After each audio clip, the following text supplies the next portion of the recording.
Breaking news చూస్తున్నారు. Israel పై ప్రతీకార దాడులకు దిగింది హెజ్బుల్లా. అదేంటి, అక్టోబర్ 7 యానివర్సరీ అంటే మొదటి యానివర్సరీ అంటే ఏడాది గడిచింది.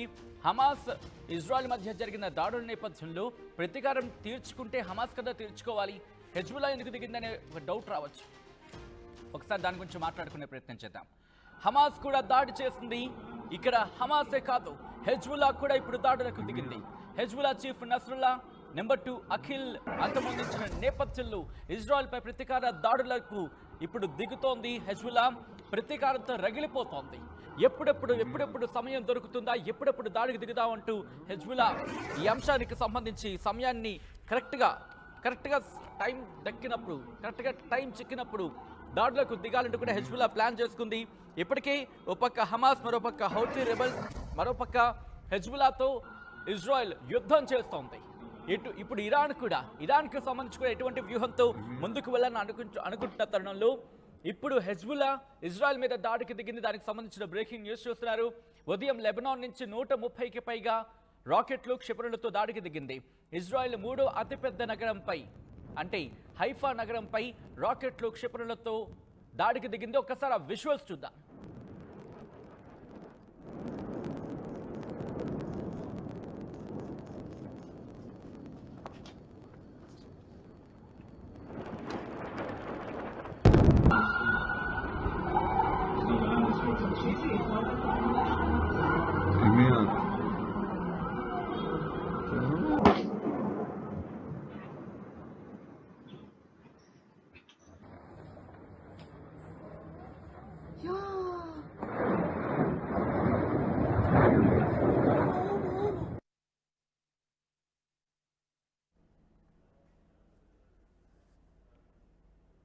ఒక్కసారి చూడండి, అదిగో దాడికి సంబంధించి ఒక్కసారిగా దాడి జరగడంతో అక్కడ ఎటువంటి అదిగో మీరు చూడొచ్చు.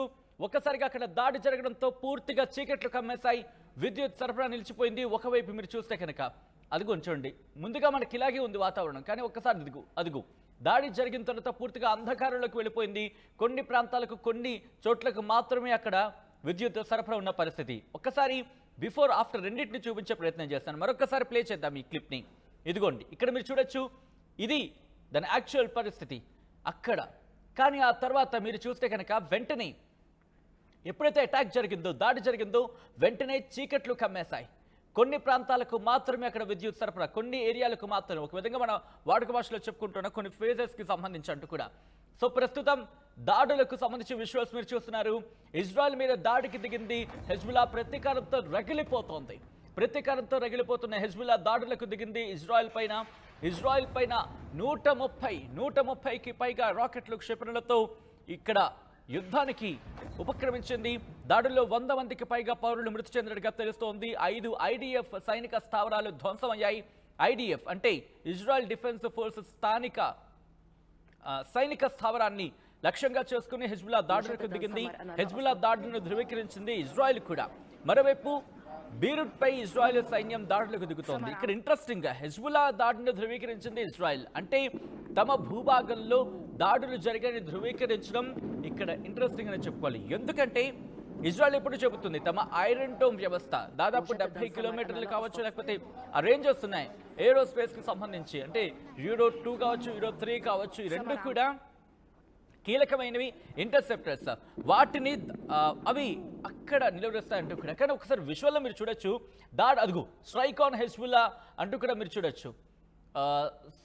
స్ట్రైక్ ఆన్ హెజ్బుల్లా ఆర్గనైజేషన్స్ సంబంధించి అక్కడ చెప్పడం జరుగుతుంది. స్ట్రైక్ ఆన్ హెజ్బుల్లా అంటూ మీరు చూస్తే కనుక ఇటు ఇజ్రాయెల్ కూడా హెజ్బుల్లా మీద దాడి చేస్తోంది. అంటే ఓ పక్క ఇజ్రాయెల్ హెజ్బుల్లా మీద దాడి చేస్తూ ఉంటే, లెబనాన్ నుంచి హెజ్బుల్లా ఇజ్రాయెల్ మీద దాడులు చేస్తోంది. సో ఇక్కడ యుద్ధం రెండు వైపులా జరుగుతోంది ఈరోజు.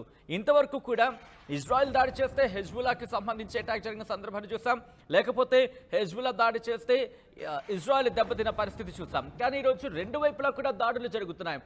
ఇజ్రాయెల్ లెబనాన్ మీద అంటే ఇటు హెజ్బుల్లా టార్గెట్గా దాడులు చేస్తూ ఉంటే, హెజ్బుల్లా ఇజ్రాయెల్కి సంబంధించి దాడులు చేస్తోంది. ఇటు రెండు వైపులా కూడా లెబనాన్కి సరిహద్దుల్లో, ఇజ్రాయెల్ లెబనాన్కి సంబంధించిన సరిహద్దుల్లో ఉద్రిక్త వాతావరణం అయితే మాత్రం కంటిన్యూ అవుతుంది. ఒకసారి ఇజ్రాయెల్ డిఫెన్స్ ఫోర్స్కి సంబంధించి పరిస్థితి ఎలా ఉందనేది మీకు వివరించే ప్రయత్నం చేస్తారు. అంతకన్నా ముందు ఒకసారి అక్కడ పరిస్థితి చూద్దాం.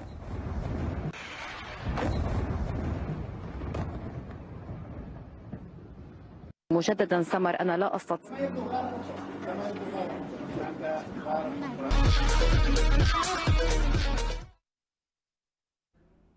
విజువల్స్ మీరు చూస్తున్నారు, అదేదో సినిమా విజువల్స్ కాదు. ప్రస్తుతం ఇజ్రాయెల్, హెజ్బుల్లా, హమాస్ వీళ్ళ మధ్య జరుగుతున్న యుద్ధ నేపథ్యంలో ఎలా బాంబుల దాడులు జరుగుతున్నాయనేది మీరు చూపించే ప్రయత్నం చేస్తున్నారు. విజువల్స్ మీరు చూస్తున్నారు. అయితే ఈ కథను మిమ్మల్ని కాస్త కలవరపరచొచ్చు, మిమ్మల్ని కలవరపాటుకు గురి చేయడం ఆర్టీవీ ఉద్దేశం కాదు. కానీ ఇటువంటి కథనాలు చూసినప్పుడు కాస్త కలవరపాటుకు గురి అవకాశం ఉంటుంది కాబట్టి దీనికి సంబంధించి తగిన జాగ్రత్తలు తీసుకోమని చెప్పి ఆర్టీవీ సూచించడం జరుగుతోంది. రాకెట్ల వర్షం, మిసైళ్ల వర్షం, క్షిపణుల వర్షం కురుస్తోంది. ఒక్కసారిగా రాకెట్ లాంచర్లు కావచ్చు, లేకపోతే మిసైళ్లతో విరుచుకుపడుతోంది.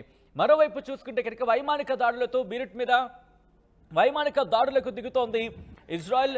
దాంతోపాటు ఇటు హెజ్బుల్లా కావచ్చు, లేకపోతే హమాస్ కావచ్చు, ఇజ్రాయెల్ టార్గెట్గా ఇక్కడ దాడులకు దిగుతున్న పరిస్థితి క్షిపణులతో. ఇవన్నీ కూడా వైమానిక దాడులకు సంబంధించి క్షిపణులతో ఇటు మూడిటికి సంబంధించి, అంటే హెజ్బుల్లా, ఇజ్రాయెల్, అలాగే హమాస్, హౌతీ రెబల్స్, ఇరాన్కి సంబంధించి కూడా ఇవన్నీ కూడా ఒక్కసారిగా దాడులకు దిగడంతో ఆ ప్రాంతాలన్నీ కూడా భయానక వాతావరణం కమ్ముకుంటోంది. దాడి చేస్తున్న తర్వాత ఒక్కసారి ఇక్కడ మీరు చూస్తే కనుక ఏ స్థాయిలో ధ్వంసం జరిగిందో అర్థమవుతోంది.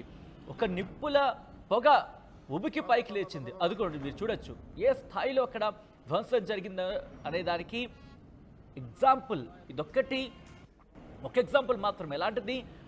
హెజ్బుల్లా 130 ప్రయోగించింది, మొన్న ఇరాన్ 180 ప్రయోగించింది. ఆ తర్వాత ఇజ్రాయెల్ చూసుకుంటే ఇటు హమాస్ మీద విరుచుకుపడుతోంది. దాదాపుగా 2 లక్షలకు పైగా ఇల్లు అక్కడ గాజాలో కోల్పోయింది. అంటే గాజాలో ధ్వంసమైందంటే అర్థం చేసుకోవచ్చు. ఇటు హెజ్బుల్లా మీద దాడి నేపథ్యంలో ఇక్కడ కూడా ఇల్లు ధ్వంసమయ్యాయి ప్రాంతాలన్నీ కూడా. ఒక్కసారి ఈ విజువల్ చూడండి, అక్కడ విధ్వంసం ఏ స్థాయిలో జరిగిందో. ఒక మిసైల్, ఒక రాకెట్ అక్కడ లాంచ్ అయిన తర్వాత, ఒక రాకెట్ అక్కడ అటాక్ అయిన తర్వాత, ఒక రాకెట్ టార్గెట్ అయిన తర్వాత అది చేసిన విధ్వంసం అక్కడ బిల్డింగ్లే కుప్పకూలిపోయాయి. ఒక్కసారిగా అక్కడ జనం భయభ్రాంతులకు లోనైన పరిస్థితి. కొన్ని సందర్భాలైతే అక్కడ ప్రాణాలు కోల్పోతాయి. ఆ రాకెట్ పడిన వెంటనే ఆ శబ్దానికే కొన్ని గుండెలు ఆగిపోతాయి. ఆ అటాక్ జరిగిన ప్రదేశంలో ఇంకా ఆ పరిస్థితి ఊహించలేము కూడా. ఇజ్రాయెల్ ఒకటే చెబుతోంది, మేము వదిలేది లేదు మా సివిలియన్స్కి సంబంధించి. మా ప్రజల పట్ల ఎవరైనా ఆందోళనకర రీతిలో ప్రవర్తిస్తే వారిని విడిచిపెట్టమంటూ చెబుతోంది. ఇరాన్ మొన్న మాట్లాడిన సందర్భాన్ని చూసాం. Iran supreme leader ఆయతుల్లా Ali Khamenei మాట్లాడుతున్నప్పుడు కూడా హెజ్బుల్లా, హమాస్, హౌతీ రెబెల్స్ ఇలా అందరినీ ఒక్కటి చేసుకొని ముందుకు వెళతాం. విజువల్స్ మీరు చూస్తున్నారు. మసీద్ మీద దాడి జరిగిన సందర్భంలో అక్కడ ఎటువంటి పరిస్థితి ఉంది అనేది. దాంతోపాటు ఇటువైపు రైట్ సైడ్ విజువల్లో మీరు చూస్తున్నారు రాకెట్ మిసైళ్ల దాడి తర్వాత పరిస్థితి ఎలా ఉంది అనేది. ధ్వంసం అయిపోతున్న విజువల్స్ మీరు చూస్తున్నారు. ఇది కూడా ఇక్కడ చూస్తే మీరు అక్కడ దాడి జరిగిన తర్వాత పూర్తిగా కుప్పకూలిపోయింది. అక్కడ భీతావాహ పరిస్థితి గాజాలో, అలాగే లెబనాన్కి సంబంధించి హెజ్బుల్లా టార్గెట్గా కొన్ని ప్రాంతాలకు, ఇటు యెమెన్లో కూడా దాడుల్ని తీవ్రతరం చేస్తుంది. ఇటు బీరుట్పై ఇజ్రాయెల్ సైన్యం దాడులు చేస్తున్నాయి. భూభాగంలోకి చొచ్చుకు వెళ్లి మళ్ళీ కాల్పులకు తెగబడుతోంది ఇజ్రాయెల్ సైన్యం. కొన్ని రోజులుగా హెజ్బుల్లా లక్ష్యంగా ఇజ్రాయెల్ దాడులకు దిగుతోంది. కొద్దిసేపటి క్రితమే ఇజ్రాయెల్ డిఫెన్స్ ఫోర్సెస్ కూడా ట్వీట్ చేయడం జరిగింది.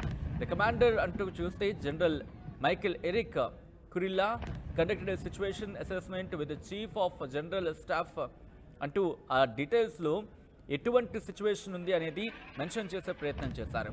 ఇలా ఇజ్రాయెల్ డిఫెన్స్ ఫోర్స్తో పాటు ఇరాన్ కూడా మాట్లాడే ప్రయత్నం చేస్తుంది. అయితే ఎక్కడెక్కడ దాడులు జరిగాయి? దాదాపుగా 1, 2, 3, 4 దాదాపుగా 1, 2, 3, 4 6-7 ప్రాంతాల్లో 6-7 ప్రాంతాల్లో ఈ సైరన్స్ మూగాయి అనేది ఇజ్రాయెల్ డిఫెన్స్ ఫోర్స్ చెబుతోంది. ఇజ్రాయెల్ డిఫెన్స్ ఫోర్స్ ఏం చెప్తుందంటే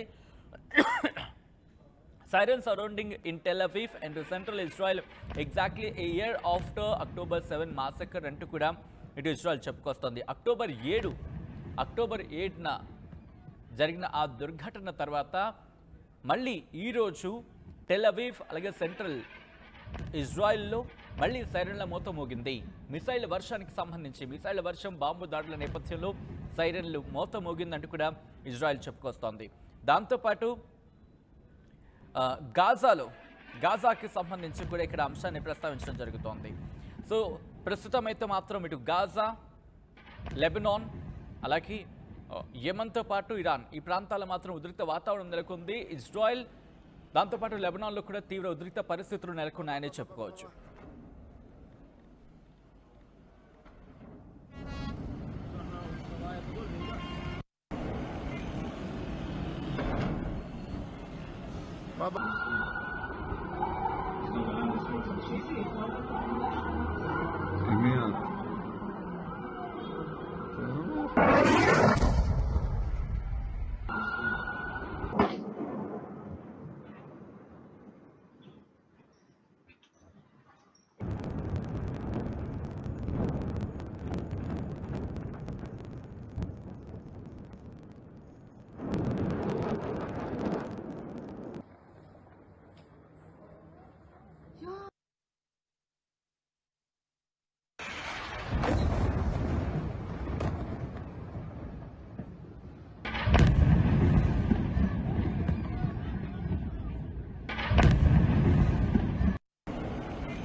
రే ఇన్నరా మాంగళ్య షాపింగ్ మాల్ లా ఏం కొన్నా స్పాట్ గిఫ్ట్ ఇస్తుర్రంట రండిగా. మాంగళ్య షాపింగ్ మాల్ లో దసరా స్పాట్ గిఫ్ట్ పక్కా. ప్రతి 1000 రూపాయల కొనుగోలుపై ఖచ్చితమైన స్పాట్ గిఫ్ట్. ఈ ఆఫర్ అక్టోబర్ 1 నుంచి 11 వరకు మాత్రమే. మాంగళ్య షాపింగ్ మాల్ తెలంగాణ. రే ఇన్నరా మాంగళ్య షాపింగ్ మాల్ లా ఏం కొన్నా స్పాట్ గిఫ్ట్ ఇస్తుర్రంట.